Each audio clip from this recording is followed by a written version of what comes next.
मौका नहीं छोड़ा।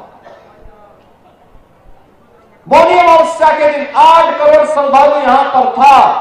हमारी प्राथमिकता थी कि श्रद्धालु जनों को सुरक्षित स्नान करा करके उनके गंतव्य की ओर प्रस्थान करवाया जाए।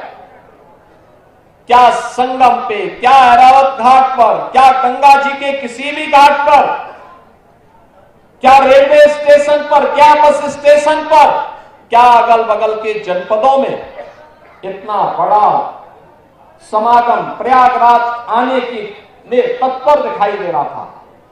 लेकिन विरोधी और विपक्षी लगातार दुष्प्रचार कर रहे थे, बदनाम कर रहे थे, अपमानित करने की भाषा का उपयोग कर रहे थे। कोई काहिरा की घटना का दृश्य दिखा करके प्रयागराज को बदनाम करता था। प्रयागराज में मौनी अमावस्या के दिन 28 और 29 की रात्रि को दुखद घटना घटी थी। उन सभी परिवारजनों के प्रति हमारी संवेदना है।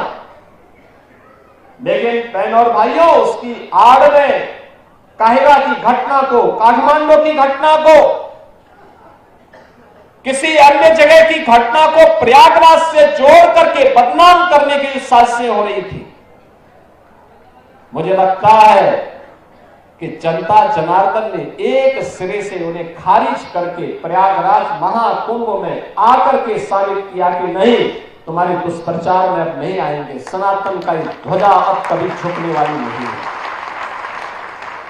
और जो भी प्रयागराज आया उसने 2 बातों की चर्चा जरूर की, जिसका उल्लेख आदरणीय प्रधानमंत्री जी ने अभी हाल ही में मध्य प्रदेश में अपने उद्बोधन में कहा। उन्होंने कहा था जो भी प्रयागराज आया उसने स्वच्छता की और स्वच्छता कर्मियों की सराहना की, और जो भी प्रयागराज आया वह प्रयागराज में पुलिस के व्यवहार की तारीफ की है, उसकी सराहना की है। ऐसे लगता था जैसे सबका अपना आयोजन हो, जैसे घर का किसी आयोजन में होता है ना, पूरा परिवार मिलकर के उस आयोजन को सफलता की ऊंचाई तक पहुंचाता है। ऐसे ही उत्तर प्रदेश सरकार के इन सभी विभागों में, क्या स्वच्छता कर्मी हो, क्या स्वास्थ्य कर्मी हो, क्या सिंचाई विभाग के कर्मी हो, क्या जलापूर्ति के कर्मी हो, क्या सुरक्षा कर्मी हो, क्या परिवहन विभाग के कर्मी हो, इन सभी ने इसे अपना घर का आयोजन बना करके इसको भव्यता देने का काम किया, सफलता की नई ऊंचाई तक पहुंचाने का काम किया। तब इतनी बड़ी संख्या में श्रद्धालु इस आयोजन का हिस्सा बन पाया, और इसीलिए प्रयागराज वासियों ने भी इसको अपना आयोजन मान करके जगह जगह लंगर लगाए, अभिवादन किया, अपनी स्वयं की परेशानी को भूल करके इस आयोजन का हिस्सा बने, जनप्रतिनिधिगण इस आयोजन का हिस्सा बने, और आज तक आर्थिकी का एक नया संदेश महाकुंभ प्रयागराज में दे दिया कि नहीं, आस्था है जिसके बारे में भगवान वेदव्यास ने 5000 साल पहले कहा था। उन्होंने कहा था उस समय भगवान वेदव्यास 5000 साल पहले एक ऐसे महर्षि हुए थे, त्रिकालदर्शी ऋषि हुए थे, जिन्होंने भारत के वैदिक ज्ञान की परंपरा को लिपिबद्ध करके आने वाली पीढ़ी को दिया था, एक संहिताबद्ध करने का काम किया था।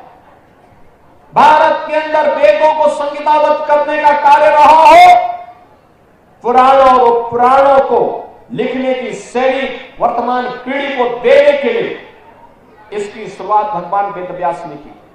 तो उन्होंने एक बात कही थी 5000 साल पहले, उन्होंने कही थी कि मैं बाहें उठा करके चिल्ला चिल्ला के कह रहा हूं कि धर्म के मार्ग पर चलो, धर्म से ही अर्थ और कामनाओं की पूर्ति हो सकती है।